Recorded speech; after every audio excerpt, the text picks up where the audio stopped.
Hello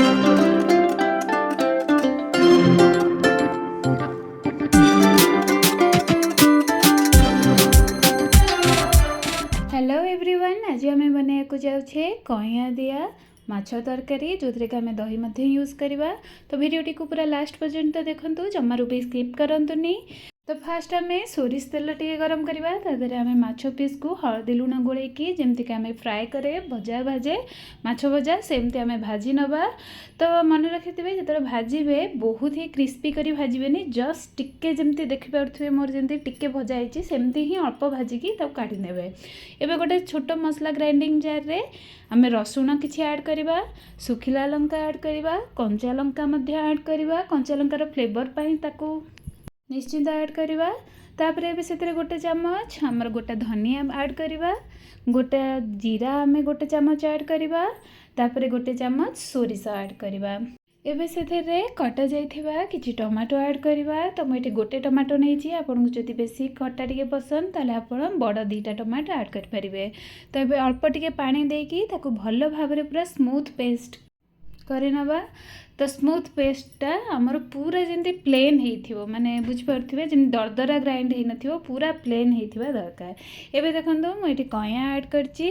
तो कइयार एबे चोपा छड़े नवा, पूरा जोटा कइया माने पूरा कंचा तेंतुली। तो यहाँ समस्त को जना थी, तो समस्ते निहाती छुआ बेले पक्का खाई। तो से कइया को आम एमती जदि आप पूरा कंचा कइया अच्छी तो सहीटा भी नहीं पारे, से बहुत ही टेस्टी लगे। तो एमती चोपा छड़े सारापर ए गोटे कड़ाई रे सोरिष तेल ऐड करवा। सोरिष तेल से गरम हो मेथी दाना किसी ऐड करके फुटापी छाड़ी नवा। बेसी पूरा पोड़ी दबानी, जस्ट टिके फ्राए हो गला से कटा पियाज ऐड करके नाली हवा पर्यंत भाजवा।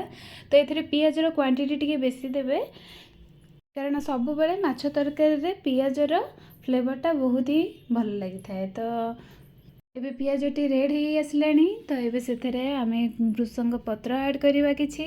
तो भृसंग पत्र ऐड कले ए तरकारी किछि अलगा ही फ्लेवर आसीबो।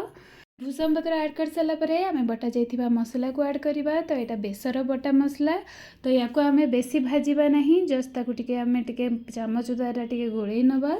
तापर आमे आवश्यक अनुसार मसला पाउडर एबे ऐड करवा। तो एबे मु फर्स्ट हळदी पाउडर ऐड करची। तो हळदी पाउडर को ऐड करके ताकू टिके मिसई दबा। तापर एबे स्वाद अनुसार लूण ऐड करवा, कारण बेसर बटारे जदि सांगे सांगे आपण लूण ऐड करेंगे तो सेटा बेसी राया हो जाए नहीं। तो सेतपई आपण स्वाद अनुसार लूण ऐड करनेबे। तापर आमे ताकू टिके भल से गोळेई नबा।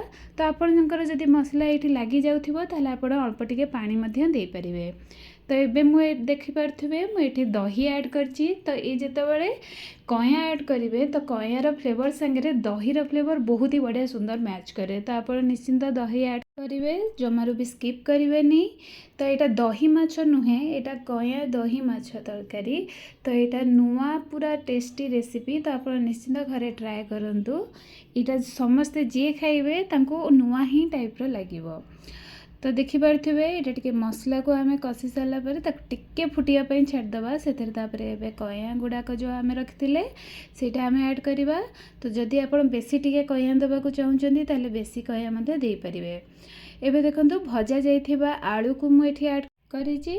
आपण चाहिए कंचा आलू को काटिकी एथरा ऐड कर पारिबे, किंतु फ्राए आलू ऐड कले तरकारी बहुत ही सुंदर टेस्ट आसी थाए। तो एबे देखिए आम बेसी कषिबानी, आम ये अल्प टिके पानी दे देकी ताकू फुटापी छाड़ी नवा।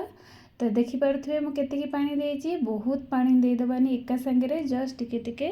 यहाँ बहुत ही चटपटा रेसिपी। जो जितेबाला आपण माछर रेगुलर रेसिपी करी करिकी जदि बोर हो गले ताले चटपटा रेसिपी को निश्चिंत ट्राए करूँ। आ मत कमेंट बॉक्स रे जणातु जे आपको ये रेसिपीटी केमती लगिला।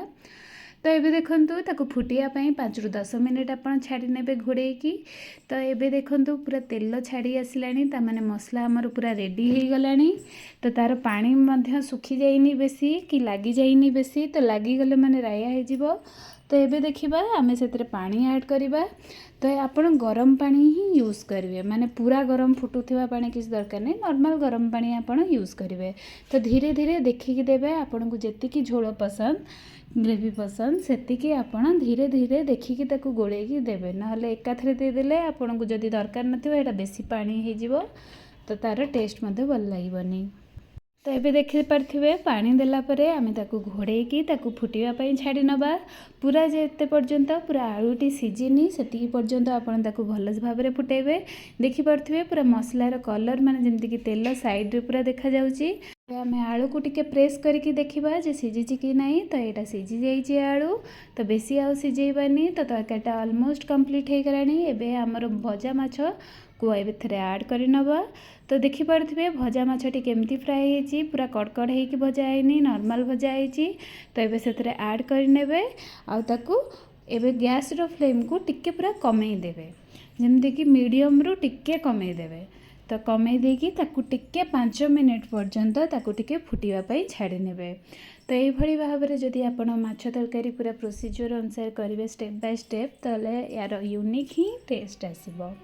जदि आपको टे खट्टा मीठा पसंद ताहले आपण एई टाइम रे चीनी मध्य टिके ऐड कर परिबे। देखंतु 5 मिनिट फुटी सारला परे आमे सेतरे स्प्रिंग ओनियन ऐड करनबा। तो यार टिके बास्ना ही टिके अलगा आ संगे पूरा मैच करिवो।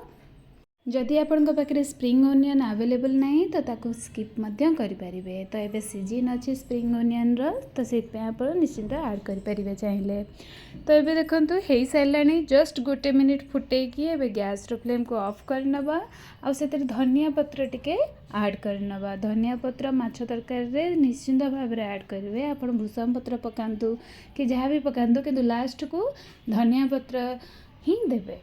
तो देखंतु हो गला एबे रेडी हो गला हमर कइया आ दही दिया माछ तरकारी जोटा कि निश्चिंत आप घरे ट्राए करंतु आ मत कमेंट बॉक्स रे जणांतु। तो ए रेसिपीटी आपको केमती लगिला तो मो चैनल को जाइए आप बहुत ही सुंदर सुंदर रेसिपी देखिपारे।